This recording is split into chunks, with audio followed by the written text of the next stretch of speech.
Ngayon po, although sa program po natin nakalagay po yung pangalan ko, pero meron po tayong guest. Siya po ay founder na CEO ng Jews and Church Affairs Incorporated. At mula po noong 1992 hanggang ngayon, sa US, sa Philippines at Israel, siya po ang evangelist, end-time Bible prophecy teacher. He's been to mission trips dito po sa Manila sa Philippines since 1993 at hosting pilgrimages sa Israel, teaching Jubilee Philippines message noong 2000. Na-interview din po siya ni Corina, ni Ted Pailon, ni Cito Beltran at marami pang iba. Naman po ni Brother Eddie Villanueva at Tayo Sensio doon po sa ng CBN about Bible prophecy, Philippine Jubilee at Ten Commandments.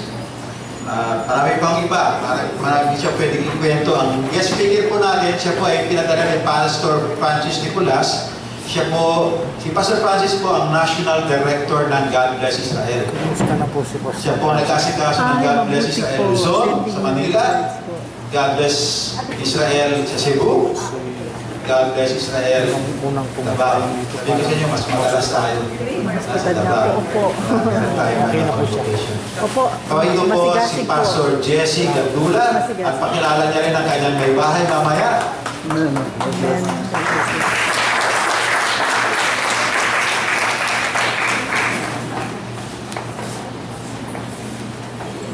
Salamat po, Pastor Dong.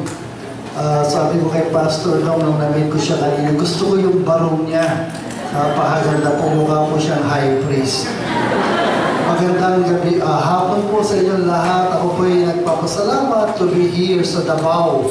Davao is on the forefront in the news. Sino kaya magiging susunod na presidente ng Pilipinas? Sana taga Davao. I'm glad to be here with my beautiful wife. She's an architect, Sister Riabel Gardula. God bless you very much. Ang pastor niya po si Pastor Francis Nicolas, the founder of the God Bless Israel and God Bless Philippines.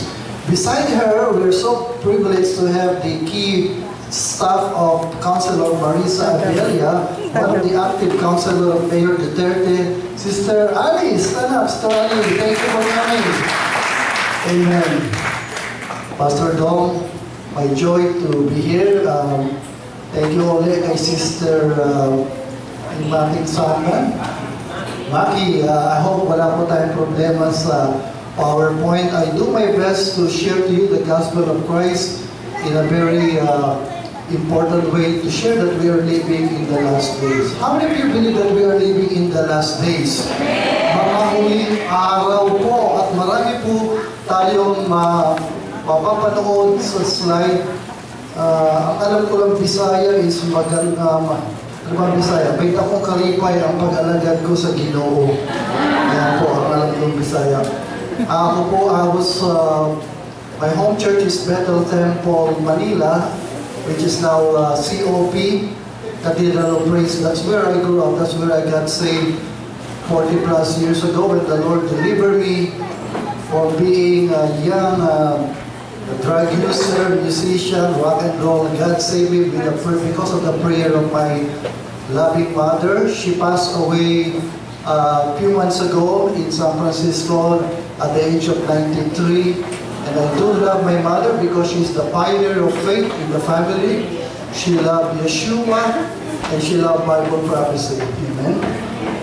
Before I teach, could I teach you a song? I would like to share with you the amazing greatest commandment. What is the greatest commandment of Jesus Christ? To love God with all your heart.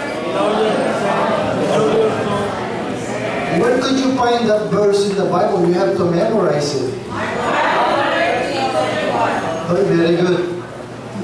What time do you eat your lunch? 12:30. It's found in Mark 12:30. That's the time where we pray for the peace of Jerusalem. Sister Maki, I think we're ready to sing. Amen? I'd like to teach you. The Lord gave me this song, the melody. The greatest commandment is to love God with all our heart and to love Him and to love our neighbor as we love ourselves. Alright, let's try. Play. Praise God. Now, there we go. Clap your hands to the Lord. Jesus is Lord, and we love Him with all our heart. The Bible says we love Him because He first loved us. Thou shalt love the Lord. Thou shalt love the Lord our God with all our heart. Thou shalt love the Lord thy God with all thy soul, with all thy mind,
about Matthew 24:35. I want all of us to memorize this important word of Jesus. Sino po makaka-memorize ng Matthew 24:35? Everybody, narrate this. Click, please. Thank you. Jesus said, heaven and earth, say it again, heaven and earth shall pass away, but God's word shall not pass away.